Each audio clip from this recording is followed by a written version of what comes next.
In our last video, we had our new house site graded and the pad for the home was built.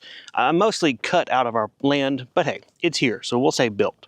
We left that video on that day with them putting the marks on the ground as far as painting on where the concrete footers are going to be dug and poured.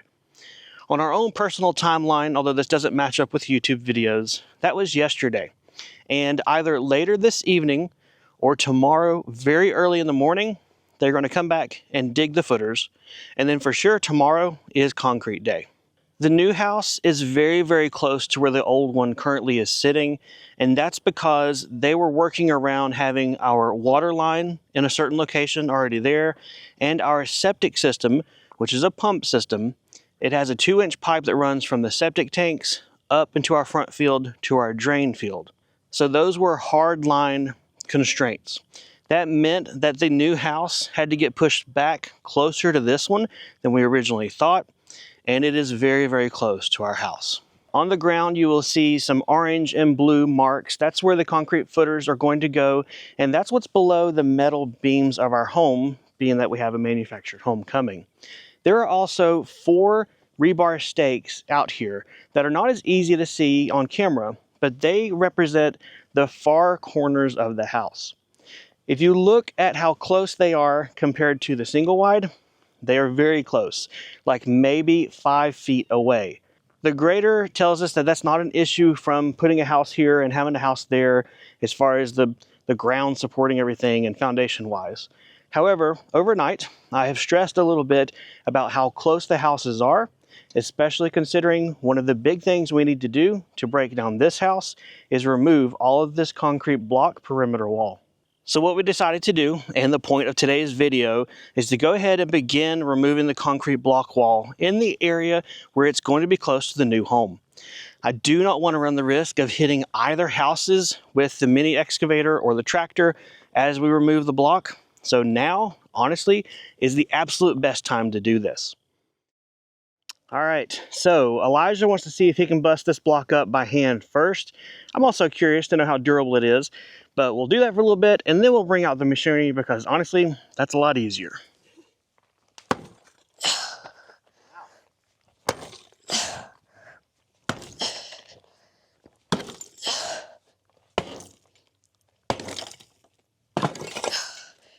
That is really hard to do. Oh, the problem is you did this left-handed.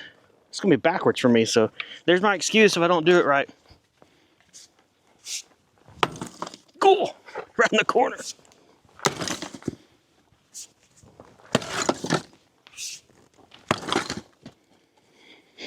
Now let's see if I can hit it from here out without hitting the house or the camera.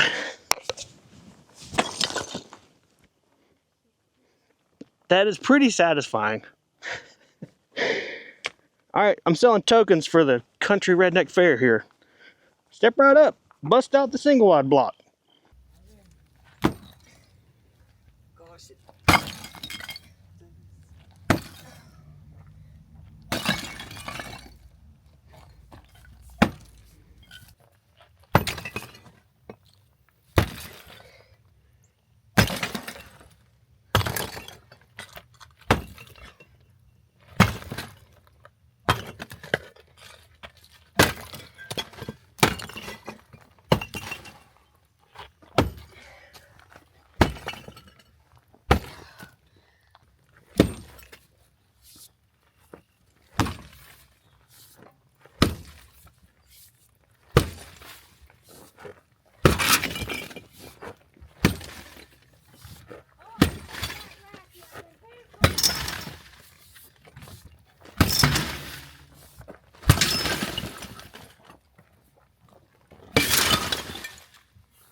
We may not need the mini X.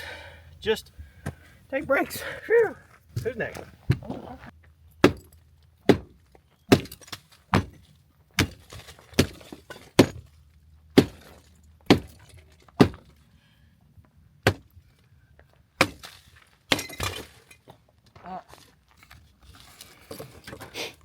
Seriously? Why is there cigarettes? Guys, that's what you get with some contractors. Look at that. They invested in our property, didn't they? Okay, honestly, I think we're gonna do this by hand. It is a lot more controlled and a lot safer than using the Mini X. And we're about a third of the way done already. So hey, muscles out. No, wait, what's the phrase? Sun's out, guns out. Let's just swing some hammers for a while.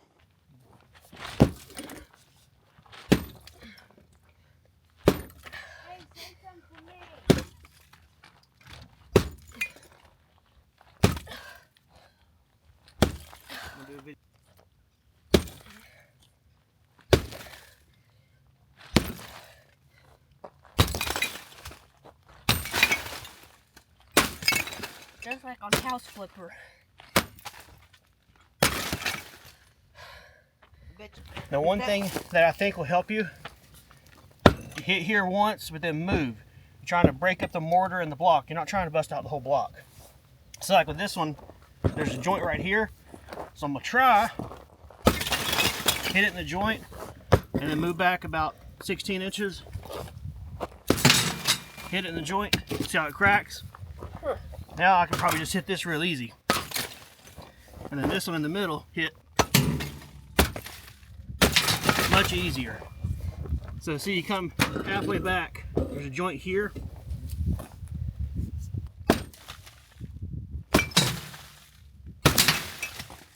And then I can come back and just take this little block out. A lot less effort that way. Hey, what's your thoughts so far? I don't know, pretty cool. Okay. Man of many words.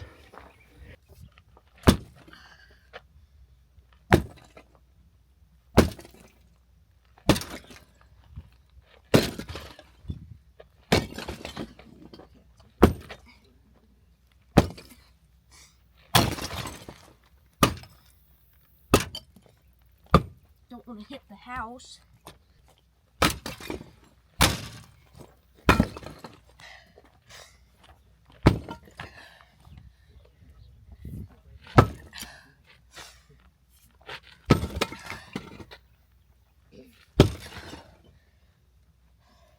Let me know when you're ready for me to rest you.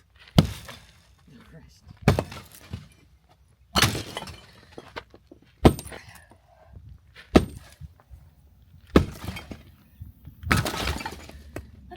All right.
There you go. Oh, that was satisfying, wasn't it? Well, golly bum, I don't think we could have asked for that to go any easier, especially doing it by hand. Now, in case you don't know, obviously this is not load bearing. We're not going to have our house collapse. But if you're not familiar with manufactured homes, you may not know that. This block wall is basically there for looks. It only holds itself up and holds the dirt back a little bit as you backfill. So, what we're going to do next is get old trusty Massey Ferguson, the tractor, get over there to the house, put the bucket very close, and get the boys, they drew the short straw, to get under the house and toss the bits out into the bucket, and we'll get rid of it.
I just parked the tractor over there for them to work on filling the bucket. And now I'm going to enter the jungle of our garden because I need to find a rake. It'd be a lot easier if they're able to reach the stuff inside and pull it back. Yeah, this will be fun. Let's see, I'll pull apart the spider webs I can see stringing and then just go for it. Oh, that's a big one. That's a big one. Ooh, nice. There's, well, that big old honker. You see that? See that? Anyway, we've got a hoe and a rake in here. Nice. We also have about 10 million riding spiders. All right, I survived without a bad episode of arachnophobia here. I'll get back. And yeah, that's me, guys. Oh yeah! Good job, son. Thank you.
Well, I gotta say, the boys and everyone did phenomenally well at the work on taking the block underpinning down. It wasn't that bad of a task, all things considered. As we got started, we really realized that it was going to be easy enough to do without needing to bring the Mini-X over, and the safest thing for the house. I am not necessarily a Tinkerbell gentle giant when it comes to equipment, and I didn't want to mess up the house because it's going to someone who we like and care about, and we don't want to give them a broken piece of house here. Either way, that is going to be it for this video's fun. However, stick around, and if you're here from the future, look down below, because the next step in this grand adventure are those footings that need to be dug. So I may do that as a one big giant video, from grading the house pad to digging the footings, pouring the concrete and everything, or I may chunk it up. Regardless, there's a link to the playlist down below, which will take you from beginning to end of us building this new home and everything entailed. So check it out if you want to, and otherwise, take care.